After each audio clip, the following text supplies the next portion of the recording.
বাবা আমরা বাজেট শুনি না। আপনি 100 জনের মধ্যে 99 জন মানুষ আমরা বাজেট শুনি না, কারণ বাজেটে তো কী আসবে জানি, বাজেটে তো দাম বাড়বে।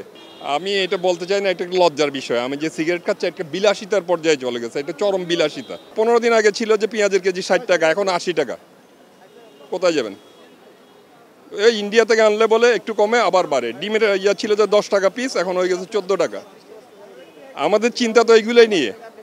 চালের কেজি 60 টাকা থেকে 65 হলে আমার ফ্যামিলিতে ইম্প্যাক্ট হবে। যার সামর্থ্য আছে সে 200 টাকা কাটারি ভোগ খেতে পারবে, গোবিন্দভোগ খেতে পারবে না। এটা খাওয়া উচিত না।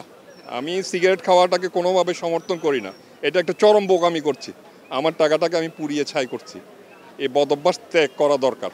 সিগারেটকে আমি কোনোভাবে এনকারেজ করছি না, কিন্তু যদি আপনি সাধারণ মানুষ, আপনি একজন পরিবার নিয়ে থাকবেন, 2-3টা বাচ্চা কাচ্চা, আপনি কিভাবে চলবেন?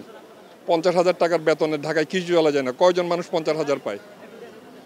15-20 হাজার ঘোরা ভাড়া চলে গেলে যে চিচিঙ্গা কিনতে হয় আপনার 80 টাকা, পেঁপে কিনতে হয় 80 টাকা, আমার দেশি জাম এখন 300 টাকা, যেটা চাষ করতে হয় না, যেটা মানে আমার এমনি হয়। সিগারেটটা তো কোনোভাবে গ্রহণযোগ্য না। সিগারেট খাবে কি মানুষ? বিষ খাওয়ার পয়সা পাচ্ছে না এখন, বিষেরও তো দাম বেশি। মানে এটা চরম একটা দুর্ভোগের মধ্যে মানুষ যাচ্ছে। যাদের সামর্থ্য আছে তারা এফোর্ড করছে লাভিঞ্চির মতো হোটেলে, আর যাদের নাই তারা ফুটপাতের দোকান থেকে এফোর্ড করতে পারছে না। বাবা আমরা বাজেট শুনি না। আপনি 100 জনের মধ্যে 99 জন মানুষ আমরা বাজেট শুনি না, কারণ বাজেটে তো কী আসবে জানি, বাজেটে তো দাম বাড়বে। আমার দরকার সাধারণ মানুষ হিসাবে আপনি নিউজ করার পরও যখন বাসায় যাবেন আপনার সবজিটা নিয়ে যেতে হবে, তরকারিটা। আমার expenditure luxury goods I don't care, you don't care. নিত্য প্রয়োজনীয় দ্রব্য অসহনীয় পর্যায়ে চলে গেছে বাবা। আমরা কয়জন চিন্তা করবো যে আমার টয়টার দাম কতটুকু কমলো, এসির দাম কতটুকু কমলো? আমার দরকার যে নিত্য প্রয়োজনীয় চাল, ডাল, আদা, লবণ, রসুন। আদা দেখলাম 280 টাকা কেজি, সামনে কোরবান আসছে, এটা 380 টাকা হয়ে যাবে, তখন আমি কোথায় যাব?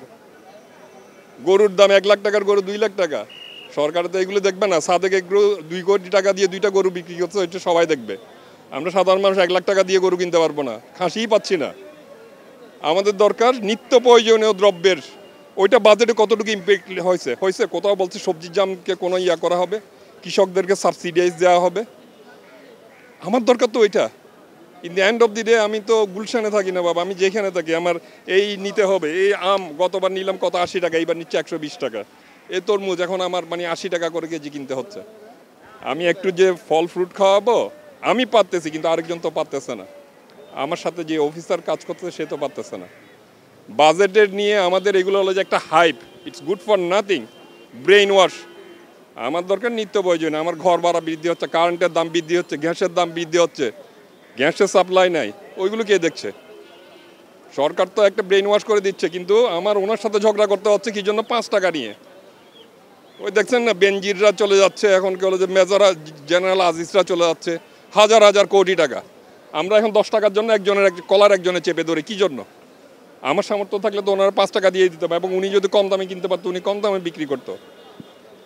আমার আপনার সবার এইখানে যে কারণ বাজার আসছে, আমরা লাক্সারি ফ্যামিলির না, আমরা সবাই নিম্ন মধ্যবিত্ত। এইখানে আমাদের হিমশিট খেতে হচ্ছে।